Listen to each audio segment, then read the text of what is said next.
Do you have an FHA or a VA loan and you're not able to make your mortgage payment at this time because of the pandemic?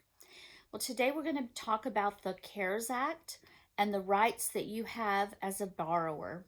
And we're going to get started right now.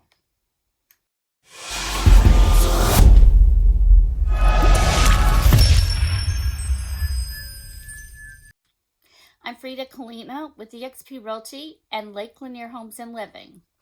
And I post new videos every week on Thursdays about the real estate market, Lake Lanier, and local events.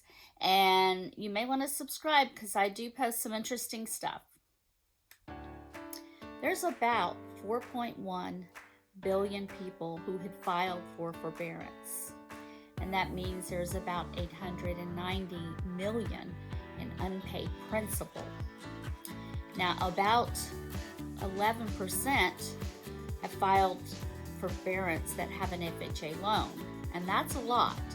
Today I'm going to talk about FHA and VA loans, and if you think you need to exercise your right for forbearance under the CARES Act. So stay till the end of this video because I'm going to give you a link that will give you the document of what HUD has put out on the facts about the forbearance and what they do and don't allow. There's been a lot of confusion about this, and some people are calling their lenders trying to find out if they can get a forbearance, but many people have been hired recently to answer calls, so a lot of people just don't know.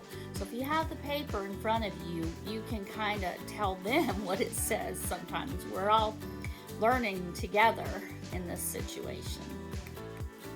The information is changing daily on how things are handled, but if you have this document, you can at least know what your rights are, and you can be talking to your servicer and have this fact sheet and just let them know what you're available for in case they don't. Now, first of all, I want to say, if you can pay your mortgage, pay your mortgage. Don't try to do a forbearance. The money is not free. It will have to be paid back. However, if you cannot pay your mortgage, you can request a forbearance for 180 days. Now, if that 180 days go by, you can request another one also.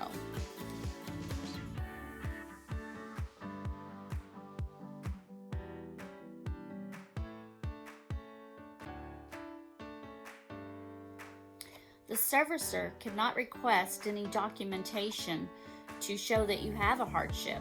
They have to give you that if you have a federally backed loan, which is VA or FHA loans. The servicer should also discuss with you how that money will be paid back. FHA doesn't require you to pay it back at the end of the forbearance period. Like if you're getting a 180-day forbearance, you don't have to pay that lump sum back right at the end of that period. FHA has developed the COVID-19 standalone partial claim to help with repayment. So say that you were current or only 30 days or less than 30 days delinquent on March the 1st of 2020, then you are entitled to maybe qualify for help on repaying the money of the forbearance. As far as VA loans, a servicer cannot require that you pay a lump sum after the forbearance date ends. And you can read more about that in the document I'm providing. So after your request has been approved, you should make sure you get everything in writing because you want to know exactly what's expected, when that has to be paid off, if they put it over a matter of time and added it to your payment, or whatever that is. You need to have that information in writing. Some of you out there may need to sell your home at this time, and you may owe more than what your home is worth, especially if you haven't been making payments on your mortgage.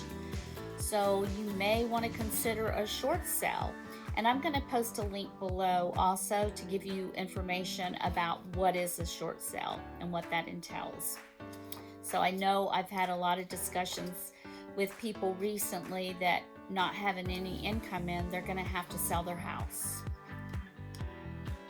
So the link for the CARES Act will be posted below. And if you have any questions about that, please reach out to me. And I post new videos every Thursday about real estate, Lake Lanier, and information on local events. So I would love for you to subscribe. I post every Thursday, and I hope you have a wonderful, wonderful day.